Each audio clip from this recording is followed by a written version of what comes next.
The morning of my son's wedding, I received an anonymous email that would stop a church full of 200 people in their tracks. The subject line read, "You need to see this before 2 p.m." Inside was a marriage certificate dated 3 years ago, with my son's bride's name on it. And the groom wasn't Derek. My name is Marianne Fletcher, and I'm coming to you today from my living room in Columbus, Ohio, where I'm still processing what happened 6 months ago. Before I tell you this story, I want to know, where are you watching from? Drop your city or state in the comments. I'd love to know where my story is reaching. And believe me, what I'm about to share will make you question everything you think you know about the people in your own family's life. It was September 23rd, a Saturday morning that had started like any mother of the groom's dream. I was in my guest bedroom, carefully stepping into my champagne-colored dress when my phone chimed. Derek and his fiancée, Natalie, were getting married at 2 o'clock that afternoon at St. Michael's Episcopal Church. The rehearsal dinner the night before had been perfect. She'd seemed sweet, grateful, everything a mother could want for her son. The email came from an address I didn't recognize, just a string of numbers and letters at a Gmail account. No message in the body, just an attachment labeled Natalie Morrison Marriage License PDF. My first thought was spam. My second thought was a cruel prank. Someone jealous, maybe one of Derek's ex-girlfriends trying to sabotage his happiness. But something made me open that file anyway. Maybe it was instinct. Maybe it was 28 years of being Derek's mother and knowing when something wasn't right. The document loaded slowly on my phone screen, and when it did, my breath caught in my throat. It was a marriage certificate from Clark County, Nevada. The bride's name, Natalie Jean Morrison. The same full name as my future daughter-in-law. Date of marriage, June 14th, 3 years ago. The groom's name, Marcus Chen, age 34.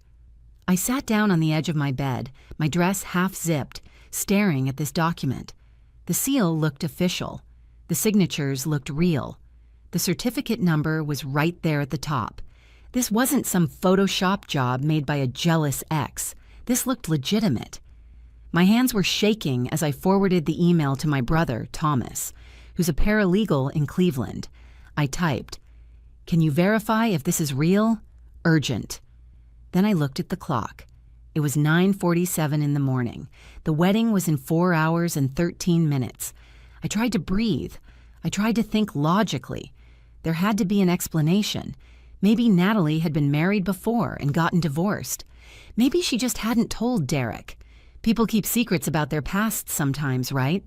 But even as I tried to rationalize it, something cold settled in my stomach. If she'd been divorced, why hide it? And if she hadn't been divorced, if she was still legally married to this Marcus Chen, then my son was about to commit bigamy without even knowing it. I called Thomas directly.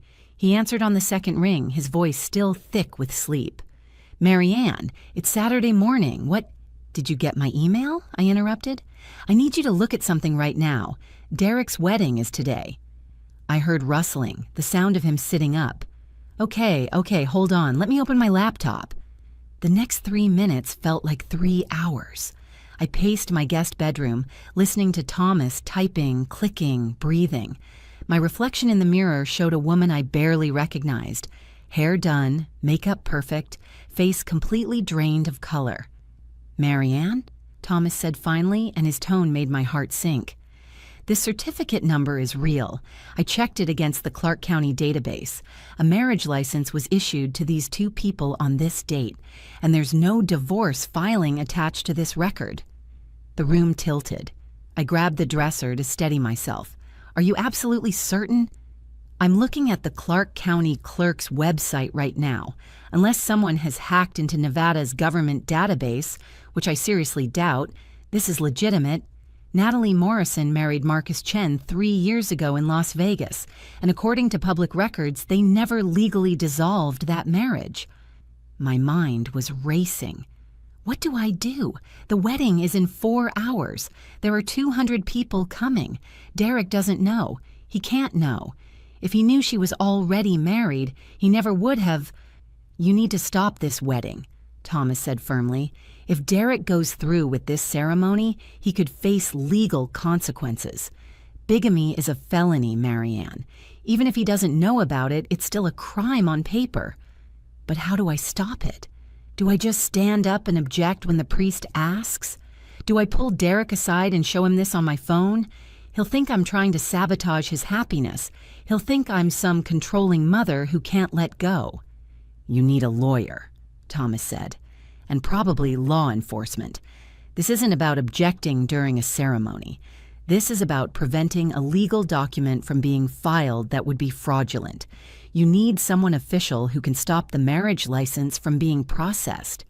I looked at the clock again. 9:58. Who do I call? I don't even know where to start.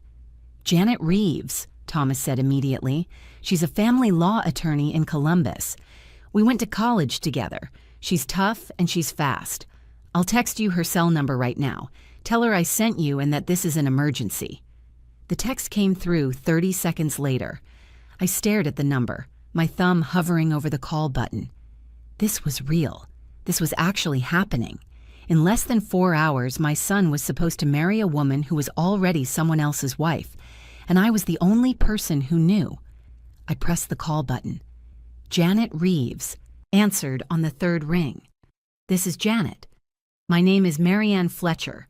Thomas Monroe gave me your number. I need help, and I need it in the next 4 hours. My son is about to marry a woman who's already legally married to someone else. There was a pause. Then, where are you right now? I'm at my house on Maple Drive, I said, my voice steadier than I felt. The wedding is at St. Michael's Episcopal Church at 2 o'clock this afternoon. I can be at your house in 20 minutes, Janet said. Don't call your son yet. Don't call the bride. Don't call anyone until I get there and we figure out the best approach. Do you have proof? I have a marriage certificate that was emailed to me anonymously this morning. My brother verified it's legitimate through the Clark County database. Forward it to me right now, she said, rattling off her email address. I'm getting dressed as we speak. Have you had coffee? No, I can't think about coffee right now. Make some anyway. You're going to need to be sharp. I'll see you in 20 minutes, Marianne. She hung up. I sent the email immediately, then walked downstairs on legs that felt like they belonged to someone else.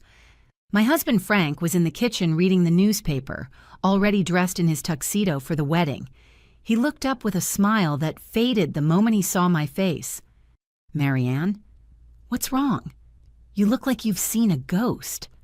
I showed him the email without saying a word, watched his expression change as he read the certificate, watched the confusion turn to shock, turn to anger. This has to be fake, he said, but his voice had no conviction. Someone's trying to mess with us. Someone's trying to ruin Derek's wedding day. Thomas verified it. It's real. She's still married to this Marcus Chen person, and Derek has no idea. My voice cracked on my son's name. Frank, what are we going to do? He set down the certificate and pulled me into his arms. We stood there in our kitchen, both of us dressed for a wedding that might not happen, holding each other like the floor might give way beneath us, and in a way it had. We tell him, Frank said quietly. We show him the proof, and we let him make the decision. There's no decision to make, I said, pulling back. If he marries her today, he's committing bigamy. Even if he doesn't know it, even if she's the one who lied, he could face criminal charges. And what kind of woman does this? What kind of person plans an entire wedding, accepts an engagement ring, tells someone she loves them, all while she's legally married to someone else? The doorbell rang at 10:17. Janet Reeves stood on our front porch with a briefcase in one hand and her phone in the other. She was probably in her mid-50s with short gray hair and the kind of direct gaze that made you feel like she could see through walls. Show me everything, she said, walking straight to our kitchen table. No small talk, no pleasantries, just business. I pulled up the email on my phone. She studied the certificate for 90 seconds, her expression unreadable. Then she made a phone call. Steve, it's Janet Reeves. I need a favor, and I need it fast. Can you meet me at St. Michael's Episcopal Church at 1:30 this afternoon? Bring your badge. Janet ended the call and looked directly at me. Steve Harrison is a sheriff with Franklin County. He's good people, and he understands family law situations. Here's what's going to happen. We need to verify this marriage certificate one more time independently, which I can do through a legal database I have access to. If it checks out, and I suspect it will, we need to contact the church and potentially stop the ceremony before any legal documents are signed. What about Derek? Frank asked. When do we tell our son? That's your call as parents, Janet said, opening her laptop. But if I were you, I'd wait until we're absolutely certain of the facts. The last thing you want is to blow up his wedding day based on incomplete information. Give me 10 minutes to verify this. Those 10 minutes were excruciating. Frank made coffee that none of us drank. I stood by the window, watching neighbors walk their dogs, children riding bicycles, the normal Saturday morning activities of people whose worlds weren't falling apart. Janet typed constantly, made 3 more phone calls, and took pages of notes. Finally, she looked up. It's confirmed. Natalie Jean Morrison married Marcus Chen on June 14th, 3 years ago in Las Vegas, Nevada. The marriage license was issued by Clark County, witnessed by 2 people whose names are on record and officially filed. There is no divorce decree, no annulment, no legal dissolution of any kind. As of this morning, Natalie Morrison is still legally married to Marcus Chen. The words hung in the air like a verdict. So what happens now? I asked. We just show up at the church and announce this? Derek will be devastated. His friends and family are coming from 3 states. The reception is already paid for. The photographer, the flowers, everything. Better devastated now than arrested later, Janet said bluntly. Marianne, I know this is painful, but if Derek signs that marriage license today, he will be committing bigamy under Ohio law. That's a first-degree misdemeanor which carries up to 6 months in jail and a $1,000 fine. Even if he had no knowledge of Natalie's previous marriage, the law doesn't care. The document would be fraudulent, and he'd be liable. Frank put his head in his hands. How did we not know? How did this woman fool all of us? She's been around for 1.5 years. She came to Thanksgiving, Christmas, Easter. She sat in this kitchen and talked about her childhood, her parents who died in a car accident, her sister in California. Was all of that a lie too? I don't know, Janet said. But we need to find out who sent you this email and why. Someone out. There knows about Natalie's marriage and wanted you to have this information specifically today. That's not random. That's intentional. She was right. The timing was too perfect, too deliberate. Someone had waited until the morning of the wedding to drop this bomb. Not yesterday during the rehearsal dinner. Not last week when there would have been time to investigate quietly. Today, when it would cause maximum chaos and maximum pain. Do you think Marcus Chen sent it? I asked. Her real husband? Janet shook her head slowly. I don't know. It's possible.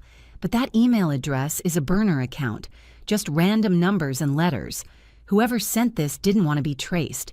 They wanted the information to come out, but they didn't want to be connected to it. Could it be someone from Derek's past? Frank suggested. An ex-girlfriend who's jealous? Or someone from Natalie's past, I said. Someone who knows what she's done and thinks Derek deserves to know before he makes the biggest mistake of his life. Janet closed her laptop. Here's what I recommend. At 1:30, you, me, Frank, and Sheriff Harrison meet at the church before guests start arriving. We'll speak with the priest or whoever is officiating the ceremony. We'll show them the evidence. They have the legal right and moral obligation to refuse to perform a ceremony if they know one party is already married. Then we'll need to tell Derek. My stomach turned over. He's going to hate me. He's going to think I'm trying to control his life, that I never approved of Natalie, that I'm making this up to stop the wedding. Then we'll show him the proof, Janet said firmly. Marianne, you're not the villain here. Natalie is. She's the one who lied to your son. She's the one who accepted his proposal knowing she was already married. She's the one who planned an entire wedding knowing it was illegal. You're trying to protect him from serious legal consequences and a lifetime with someone who's capable of this level of deception. Frank stood up. I'll get dressed in something more practical than a tuxedo. If we're going to do this, we're going to do it right." He paused at the doorway and looked back at me. "Marianne, you saved our son today. Remember that. Whatever happens next, you saved him." After Frank left the room, Janet leaned forward. "I need to ask you something. Do you have any way to contact Marcus Chen? Because if we're going to confront Natalie at the church, having her actual legal husband there would make things pretty cut and dry." I stared at her. "I don't even know how to find him. All I have is his name on a marriage certificate." "Let me make some calls," Janet said, pulling out her phone again. "If he's still in Nevada, I have contacts out there who might be able to track him down. At minimum, we need to know if he's aware that his wife is about to commit bigamy in Ohio." While Janet worked her phone, I went upstairs and changed out of my hours ago, smiling like nothing in the world was wrong, like she hadn't just destroyed everything. The urge to slap her was so strong I had to grip the door frame to keep my hands steady. "Morning," I said, forcing my voice to sound normal. "Yeah, I'm up, just nervous, you know." She pulled me into a hug.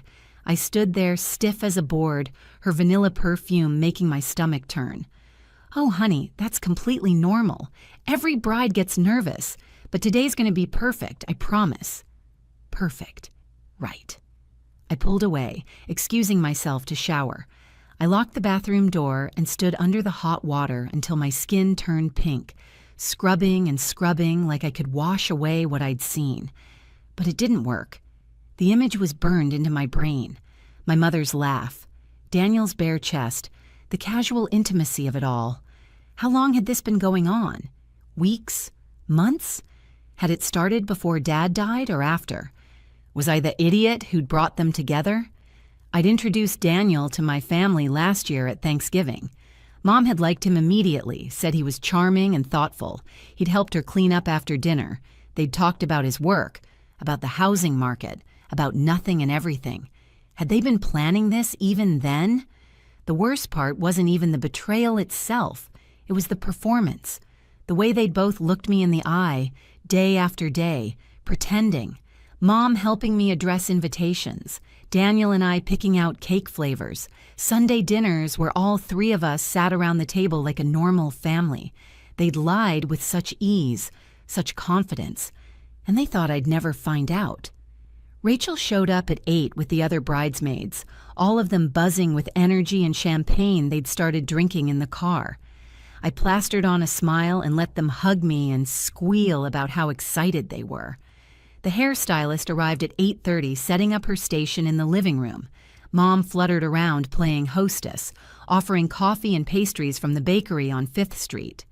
I watched her, really watched her. The way she moved, the way she laughed with my friends, the way she kept catching my eye and smiling like we were sharing some special mother-daughter moment. She'd always been good at this, at being the perfect mom. After Dad died, she'd been the strong one, the one who held it together while I fell apart. She'd planned the funeral, handled the life insurance, kept the house running. Everyone in town talked about how amazing she was, how devoted to her daughter. What a joke. "Your mom is seriously the sweetest," Rachel whispered to me, while the stylist pinned my hair up. "I hope I'm half as close with my daughter someday." I smiled and nodded, my jaw aching from holding the expression. "Yeah, she's something else." My phone kept buzzing. Daniel sending photos of him and his groomsmen getting ready at his apartment. Him in his tux, looking handsome and happy. His best man, Kyle, making a stupid face in the afternoon sun. Old stone walls covered in ivy. Stained glass windows glowing with color. White roses lining the walkway to the entrance. It should have been perfect. Instead, it felt like we were driving to a funeral. Sheriff Harrison was waiting in the parking lot, a tall man in his late 40s with kind eyes and a serious expression. He shook our hands and listened while Janet briefed him on everything we knew. Then he said the words I'd been dreading. "You need to tell your son before we talk to anyone else. He deserves to hear this from you, not from me and not from some priest." "He's inside getting ready," I said, my voice barely above a whisper. "He's probably putting on his boutonniere right now. He's probably thinking about his vows and how happy he is." Then we need to go inside, Frank said, taking my hand. We need to do this now. The church side room smelled like furniture polish and old hymn books. Frank and I walked down the hallway toward the room where Derek was getting ready with his best man and groomsmen. We could hear laughter inside, music playing, the sound of young men celebrating what should have been one of the happiest days of their lives. Frank knocked. "Derek, it's Dad. Can we talk to you for a minute? Alone?" The door opened, and there was my son. 26 years old, wearing his tuxedo, his face bright with joy. He looked so much like Frank had looked on our wedding day, nervous and excited and completely, beautifully happy. "Mom, Dad, you're here. Wait until you see how everything turned out. The flowers are incredible. And Natalie's dress—" He stopped, really looking at us for the first time. "What's wrong? Why do you both look like that?" "We need to talk to you," I said. "It's important. Can you come with us somewhere private?" His smile faded. "Is someone hurt? Did something happen to Aunt Marie?" "No one's hurt," Frank said, "but we need to show you something, right now before the ceremony." We led him to an empty Sunday school classroom down the hall. Janet and Sheriff Harrison were waiting outside, giving us privacy for this moment.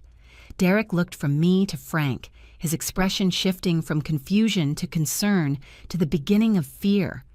"You're scaring me," he said. "What's going on?" I pulled out my phone and opened the email. My hands were shaking so badly I almost dropped it. "This morning I received an anonymous email. I need you to look at something, and I need you to really look at it before you say anything." I handed him the phone, watched him read the subject line, watched him open the attachment, watched his face change as he understood what he was seeing. "This is Natalie's name," he said slowly. "But this says she got married 3 years ago. This has to be fake. Someone's playing a prank or trying to mess with us because they're jealous or—" "It's real," Frank said gently. "We had it verified by a lawyer and by the county records office in Nevada. Derek, Natalie is still legally married to a man named Marcus Chen. She never got divorced. The marriage is still active." Derek shook his head, backing away from us. No, that's not possible. Natalie would have told me. We've been together for 1.5 years. She would have mentioned if she was married before. People don't just hide something like that." "Some people do," I said, my voice breaking. "And she did. Derek, we have a lawyer and a sheriff here right now. We have documentation from Marcus Chen's attorney showing that he's been trying to divorce Natalie for 2 years, and she's been avoiding it. This isn't a mistake or a misunderstanding. She lied to you." "Why?" he whispered. "Why would she do this? She loves me. She said yes when I proposed. She planned this whole wedding with me. Her sister is here, her friends are here." He stopped. "Wait, has she been lying about her family too?" Frank and I exchanged a glance. We hadn't even thought about that. If Natalie had lied about being married, what else had she lied about? "I don't know," I admitted. "But Derek, there's more. According to Marcus Chen's lawyer, Natalie did this before. She was engaged to someone else in California 2 years ago, while she was still married to Marcus. This is a pattern for her." Derek sat down hard in one of the small Sunday school chairs. He looked like a child suddenly, lost and confused, his tuxedo too formal for the moment, his face too pale for someone who should have been beaming with happiness. "I need to talk to her," he said. "I need to hear her explain this. There has to be a reason. Maybe Marcus is lying. Maybe he's trying to get back at her for something. Maybe—" "Derek," Frank said, kneeling in front of him, "listen to me. If you marry Natalie today, you will be committing bigamy. That's a crime. Even if you didn't know, even if she lied to you, the legal document would still be fraudulent. We're trying to protect you from serious consequences here." "I don't care about consequences." Derek stood up, his voice rising. "I love her. I've been planning this day for 8 months.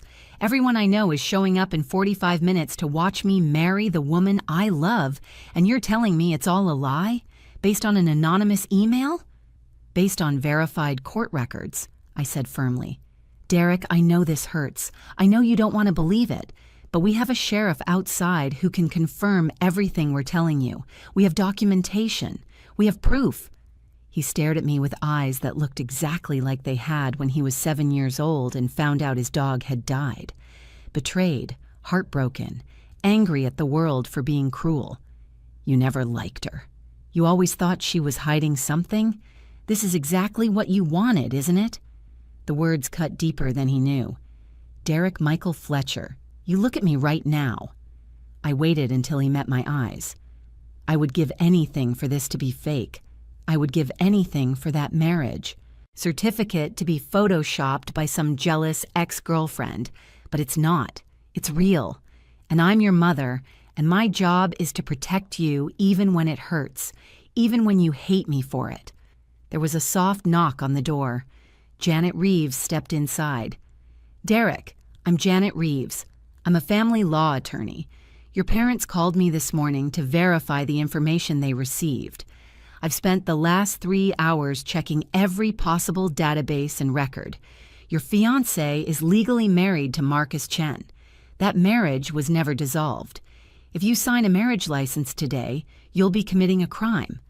"Then I'll talk to her," Derek said, his jaw set. "I'll ask her directly, and she'll explain everything." Janet nodded. "That's your right. But she's going to be here any minute, and 200 guests are going to start arriving. We need to handle this carefully. Would you like us to bring her here to talk to you?" "Yes," Derek said. "Bring her here. Now." Janet stepped out to find Natalie. Derek paced the small classroom like a caged animal, his hands clenching and unclenching. Frank and I stood near the door, silent witnesses to our son's world falling apart. 5 minutes later, the door opened. Natalie stepped in, wearing her wedding dress, a stunning ivory gown with lace sleeves and a cathedral train. Her makeup was perfect, her hair arranged in elegant curls, her smile radiant until she saw all of our faces. "Derek? What's going on? Why does everyone look so serious?" She laughed nervously. "Did something happen with the flowers? I told them, specifically—" "Are you married?" Derek asked, his voice flat. The smile froze on her face. "What? No, I'm marrying you today, in 30 minutes. What kind of question?" "Are you married to Marcus Chen?" Derek held up the marriage certificate on his phone. "This is a legal document from Clark County, Nevada, showing that you married him 3 years ago. Is it real?" I watched Natalie's face cycle through expressions. Confusion, shock, fear, calculation. It happened in less than 5 seconds, but I saw all of it. I saw her decide how to play this. "That was a mistake," she said quickly. "We got married in Vegas on a whim. We were young and stupid. It didn't mean anything. We separated after a few months." "Did you get divorced?" Janet asked from the doorway. Natalie's eyes darted to Janet, seeing the laptop and briefcase, understanding that this was official. "It was complicated. Marcus moved around a lot. I couldn't find him to finalize the paperwork." "That's interesting," Janet said coolly, "because Marcus Chen's attorney tells a different story. He says Marcus has been trying to divorce you for 2 years. He says you've been avoiding service, changing addresses, making it impossible for him to find you. He says you were engaged to someone else in California before you came to Ohio." The color drained from Natalie's face. "That's not true. Whoever told you that is lying." "So, Marcus Chen's lawyer is lying?" Janet pulled out a document. "These are divorce petition papers filed by Marcus Chen 18 months ago. Your signature is required, but you've never responded. You've never shown up to a single court date. You've made yourself unreachable." Natalie turned to Derek, tears streaming down her face now. "Derek, please. I was going to tell you. I was waiting for the divorce to go through. I didn't want you to worry about something that didn't matter. I love you. This doesn't change how I feel about you." "You lied to me," Derek said, his voice hollow. "You let me propose. You planned a wedding. You were going to let me commit a crime without even telling me you were already married. It's not like that." "Then what is it like?" Derek's voice rose. "Explain it to me, Natalie. Explain how you forgot to mention you have a husband.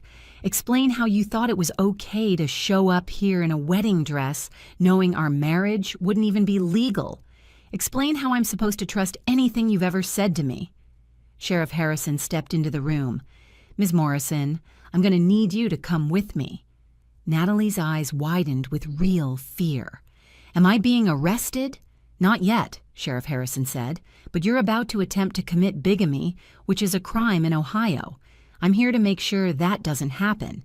You need to leave this church immediately, and you need to understand that if you attempt to file any marriage documents with Derek Fletcher's name on them, you'll face criminal charges." "Derek?" Natalie reached for him, but he stepped back, away from her touch. "Don't," he said. "Just don't. Get out. Get out of this church. Get out of my life, and don't ever contact me again." "But everything's already set up. The guests, the reception, the photographer." "I don't care," Derek said, and his voice was steady now, final. "Whatever money we lose, whatever embarrassment we face, it's worth it to not spend the rest of my life with someone who could lie like this. My mom was right. You've been hiding something all along, and I was too in love to see it." Sheriff Harrison escorted Natalie out of the room. We could hear her crying in the hallway, protesting, trying to argue her way out of what she'd done. But it didn't matter anymore. The truth was out, and there was no taking it back. Derek sank into a chair, his head in his hands. Frank and I sat on either side of him, our arms around our son while he processed the implosion of his life. Outside, guests were starting to arrive. We could hear car doors slamming, voices greeting each other, the excited chatter of people expecting a wedding. Janet stepped back into the room. "The priest has been informed. He's going to make an announcement that the ceremony has been postponed due to unforeseen circumstances. You don't have to face anyone if you don't want to, Derek. You can leave through the side door." "No," Derek said, lifting his head. "These people came here for me. They deserve to know why there's no wedding. I'll tell them myself." And he did. 20 minutes later, Derek stood in the church sanctuary in front of 200 people and explained, with a strength I didn't know he had, that he'd discovered his fiancée was already married and the ceremony couldn't proceed. There were gasps, murmurs, a few people crying, but there was also support. Friends surrounding him, family embracing him, people who loved him making sure he knew he'd done the right thing. The anonymous email sender never revealed themselves. We never found out who knew about Natalie's secret and decided to expose it that morning. But whoever they were, they saved Derek from a fraudulent marriage and possible criminal charges. Marcus Chen finally got his divorce 6 months later, when Natalie was forced to appear in court. She left Ohio and, last I heard, moved to Arizona. Derek is healing. He's back to work, seeing a therapist, learning to trust again. And me? I learned that sometimes protecting the people you love means breaking their hearts, but I'd do it again in a heartbeat. Thanks for watching. And remember, sometimes the worst days turn out to be the ones that save your life.